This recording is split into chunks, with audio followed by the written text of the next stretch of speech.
Você sabe por que o Luffy tem um corte enorme em formato de X no seu peito? Tem gente que ainda acredita que isso é coisa do Zoro. Aconteceu uma vez onde realmente o Zoro cortou o Luffy, mas foi um corte superficial e de aviso. Não gerou nenhuma cicatriz, o Luffy não tem cicatrizes por causa disso.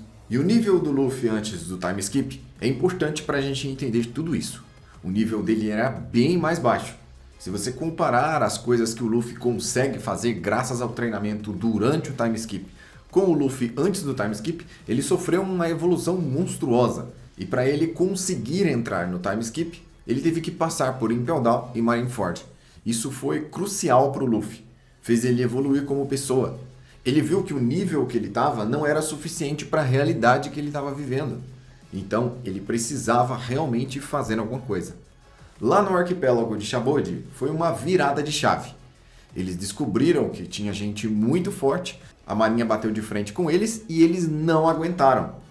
Sorte que eles foram salvos pelo Kuma. E o Kuma enviou o Luffy exatamente para um lugar onde ele poderia ter acesso a novos conhecimentos, e foi ali também que ele descobriu que o irmão dele estava preso.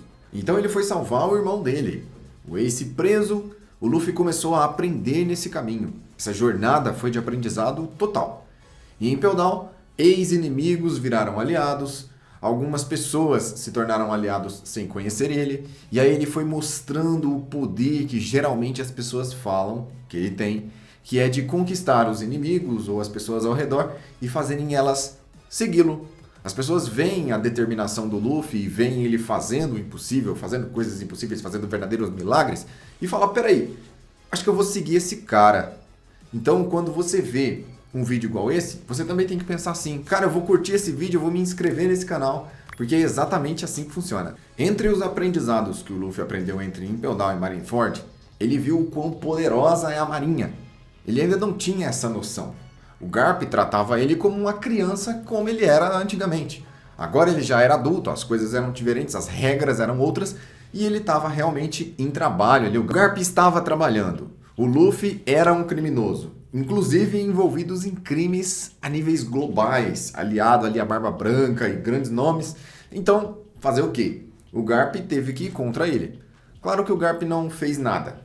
Na verdade, em Marineford, o Garp realmente não fez nada em momento algum. Nem mesmo na hora de se vingar do Ace, ou para defender o Ace, ele simplesmente não conseguiu fazer nada. Os valores que o Garp acredita estavam chocando exatamente com o que a família dele estava fazendo. Luffy e Ace ali foi uma grande confusão mental na cabeça do velho Garp.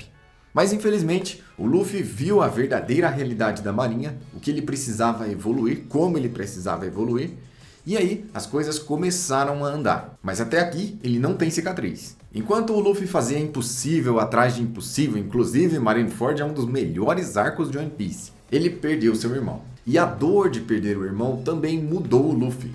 A gente vê isso em alguns momentos, principalmente quando ele contou para Otama lá em Wano. Diferente, o Luffy se tornou uma pessoa diferente. Acho que ele nunca tinha perdido alguém tão próximo, que ele gostava tanto, que ele tentou defender e não conseguiu por falta de força.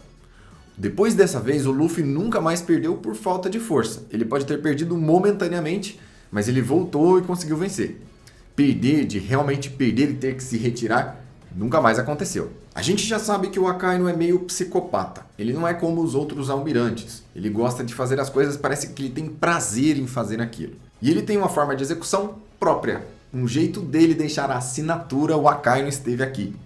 E isso ele faz acertando bem no peito, atravessando com a sua lava. A lava é um composto que pode destruir praticamente tudo no planeta.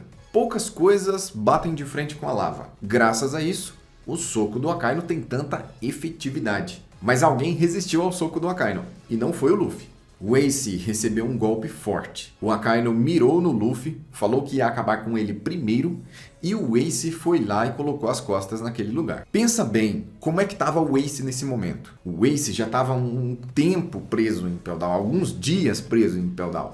Lá ele estava amarrado em Kairoseki, estava sem comer, estava sofrendo. Você sabe como é a família do Luffy quando eles ficam sem comer. Os caras ficam realmente fracos. Se o Luffy fica meia hora sem comer, ele já está parecendo uma múmia. Então, realmente, ele estava muito fraco. A gente sabe que o Haki vem do espírito. E tem a ver com você estar bem e conseguir usar sua força.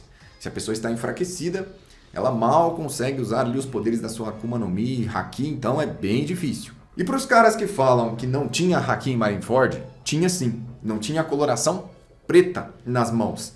Não tinha os efeitos visuais. Mas quando o Vista cortou o Akainu, ele perguntou: "Ah, então vocês são usuários de Haki? Isso pode ser um problema?" E uma coisa importante é que a Akuma no Mi do Akainu recebeu cortes com lâminas embainhadas em Haki e não sofreu dano. E isso é assunto para outro vídeo. Provavelmente ele tem um controle da Akuma no Mi muito bom, ou um Haki da observação muito bom. Ou seja, o Oda Gênio já sabia de tudo isso e já tinha tudo isso pronto desde o início da sua obra. Isso não foi inventado depois. Até porque o que o Shanks usou contra os Reis dos Mares lá nos primeiros episódios também é Haki.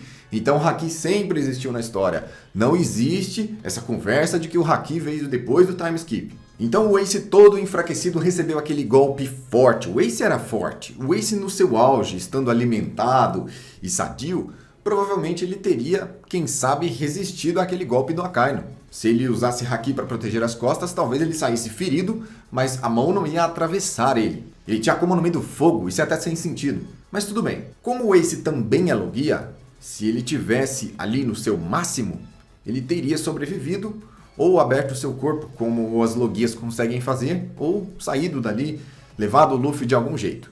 Mas isso não aconteceu porque ele estava enfraquecido e queria defender o seu irmão. A partir daí, o Luffy perdeu a sua consciência quando ele viu o irmão dele naquela situação. Quando ele viu que ele realmente não poderia salvar o Ace, o Luffy perdeu totalmente a consciência e ficou desprotegido. Quem o salvou foi o Jinbei. O Jinbei pegou ele e levou. E o Jinbei protegeu o Luffy de novo, protegeu ele com o seu próprio corpo. O Ace protegeu uma vez e agora o Jinbei protegeu o Luffy com o seu próprio corpo. Graças ao Jinbei ser carnudo, digamos assim, o Akainu fez um assado de peixe ali, mas não conseguiu eliminar o Jinbei porque não pegou em um ponto vital. Mas aí tinha lava envolvida e a lava é muito quente, só de estar perto dela você já se queima. O Luffy pegou parte dessa lava que acertou o Jinbei, pegou parte dessa lava no peito. E aí ele recebeu um ferimento bem grave, uma cicatriz, uma queimadura grave. É claro que se tivesse pegado em cheio nele, ele não teria resistido, ele estava desacordado, não tinha como ele se defender. Ele não tinha domínio sobre o Haki direito ainda. Então o Luffy teria sérios problemas nesse momento. O Jinbei já salvou a vida dele aqui, mesmo antes de ser um Mugiwara. O Luffy já estava cansado demais de lutar. Ele estava lutando sem parar desde Impel Down até agora. Ele só estava conseguindo continuar graças aos hormônios do Ivankov. Os hormônios davam um gás no Luffy para ele conseguir continuar fazendo o que ele estava fazendo. Que para ele, naquele momento, no nível atual, já era o impossível. O Luffy já estava fazendo o impossível. Quando ele desmaiou, perdeu a consciência, todo esse cansaço acumulado veio sobre o Luffy. Ele não conseguiu assimilar toda aquela informação do irmão dele morrendo na sua frente. Ele não podia usar o Gear Second porque gastava o seu tempo de vida. Ele não podia usar os hormônios do Ivankov uma vez porque gastava o seu tempo de vida. Ele usou várias vezes. Ele ainda despertou o Haki do Rei pela primeira vez.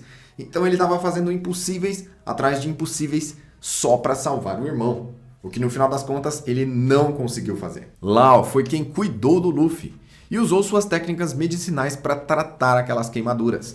Ou seja, quando o Law recebeu o Luffy no seu navio, ele estava com aquilo tudo aberto. Aquelas queimaduras de lava que devem ser, sei lá, de 10º grau. Aquilo estava muito feio. E quem tratou aquela coisa horrível que nem foi mostrada no anime, foi censurado, né? Vai saber como é que estava aquilo?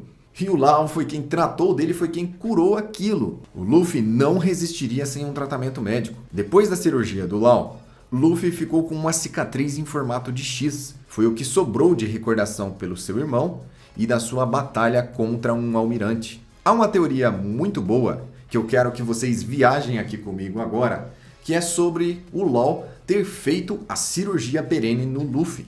Vamos dar uma olhada nos fatos sobre isso agora. A fruta do Law é uma das frutas mais cobiçadas no mundo de One Piece. Tem até uma recompensa por ela. Sabia disso? A fruta do Law é capaz de gerar vida eterna para uma pessoa. Só que o preço para o usuário da Ope Ope no Mi gerar vida eterna é perder a sua própria vida. Só que eles nunca falaram quanto tempo leva para o usuário perder a vida. A gente deduz que seja instantaneamente. Mas esse tipo assim foi em 2 anos, 3 anos. O tempo de vida reduziu bastante. a pessoa vai perder a vida. Se o Law tiver feito a cirurgia perene no Luffy, ele realmente ficou imortal.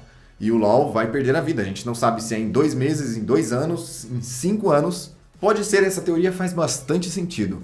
Até porque o Luffy praticamente morreu na luta contra o Kaido. Mas ele voltou, o Luffy simplesmente levantou e não teve nenhuma explicação aquilo. Então, eu queria viajar com vocês nos comentários nessa teoria para ver se faz sentido ou não. Deixa seu comentário aí, se você não é inscrito, se inscreva, dispara o seu like e eu te vejo no próximo vídeo. Sou o Joel, vou ficando por aqui e até a próxima.